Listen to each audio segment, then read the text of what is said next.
প্রিয় বন্ধুরা, এই আমার ডায়াবেটিস গাছ দেখো তোমরা।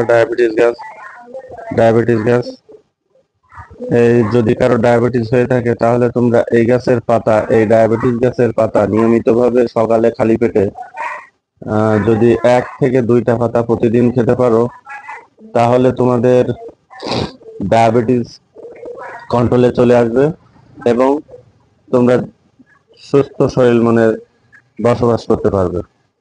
এই ডায়াবেটিস গাছ খুবই একটা উপকারী গাছ।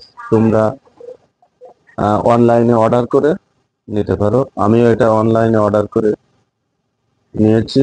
তবে সাবধান, কেউ কেউ প্রতারক চক্র আছে, কিন্তু সেই প্রতারক চক্র থেকে সাবধান।